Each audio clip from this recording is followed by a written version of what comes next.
This interview is part of the History Heard project. The content of this interview may be used for historical research. However, no part of this video itself may be reproduced without the express written permission of an authorized representative of History Heard. Today is April 2nd, 2009 at 9 a.m. This is an interview with Andy Coe in Palo Alto, California. He was born on June 25th, 1948 in Zanesville, Ohio.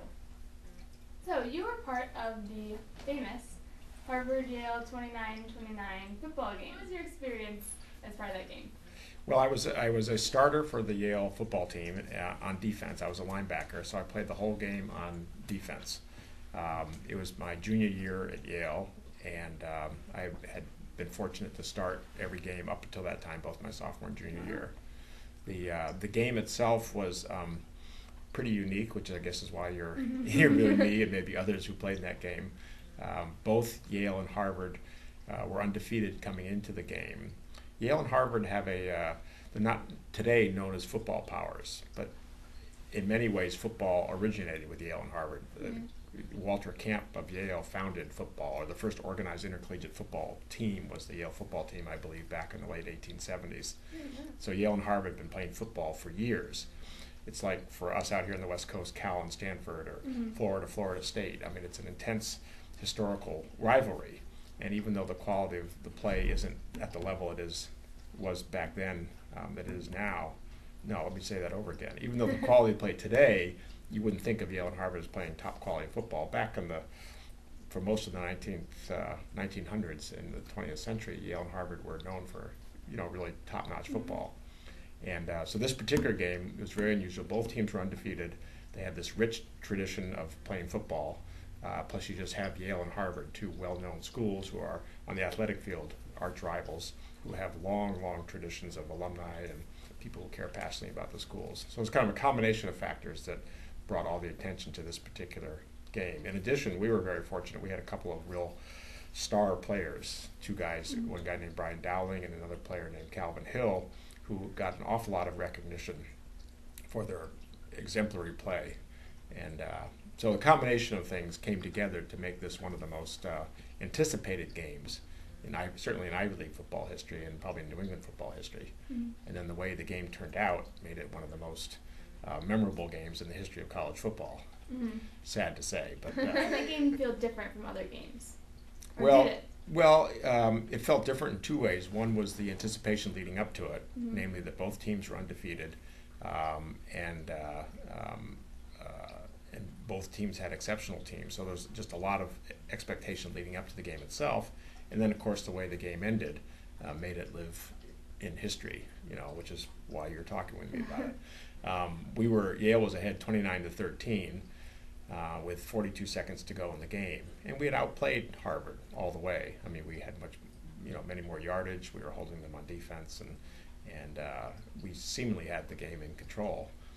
They scored 2 touchdowns and two extra points, 16 points in the last 42 seconds of the game to tie the game. They actually scored the tying touchdown as the clock went out, and then they scored the last touchdown as the clock went out, and then they scored the tying 2 points after the game was officially over. You can't end the game on after a touchdown. You're allowed to score the extra point even though the clock and the time had run out.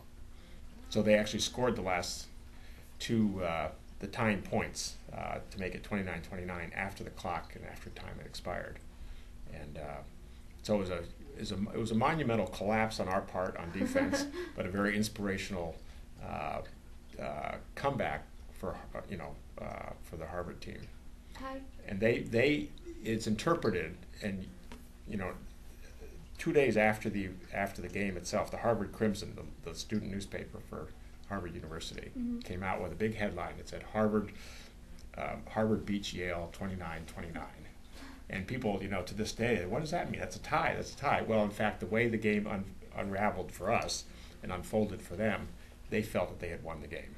Behind 29-13 with 42 seconds to go, they ended up tying the game. They felt that they had won. And clearly, as we walked off the field, it certainly felt that way. It felt that they had won, and we, Yale, had lost. Even though the score was tied, and even though we ended up with the same record for the season, we felt that we had lost the game at that particular point. Did it feel like there was something disheartening about it or something inspiring about it? Well, I would not use the word inspiring. Yeah, Well, you're asking me. When you interview a Harvard player, I'm sure he would say, yes, it was very inspiring. But it was kind of, it was very surreal. The last 42 seconds, it just seemed like everything that could possibly go wrong for us did. Every, call by the official, went against us. Every bounce of the ball went against us and for Harvard.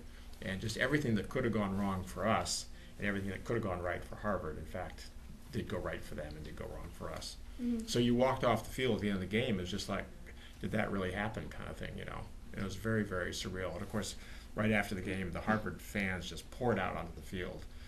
And I'll never forget the locker room. We were at one end of the field, and we had to walk the full length of the field and then probably an additional 100 yards to get to the locker room.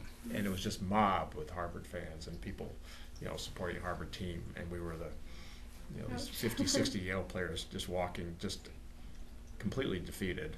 And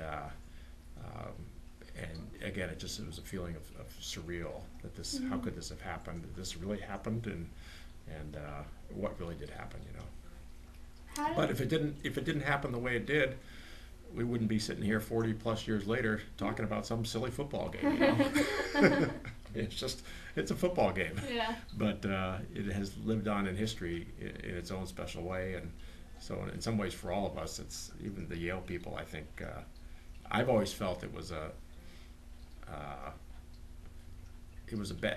bad when it happened. It was sad when it happened, but it's given me something to talk about for years. Yeah, it's just a game, How did it affect Yale football in general after that? I don't think it had much of an effect one way or the other. As we were saying earlier, the next year was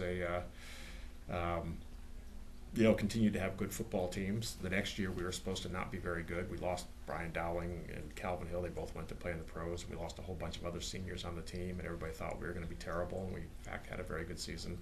And Yale continued to have good football seasons. They went up and down. I don't think it affected it that much.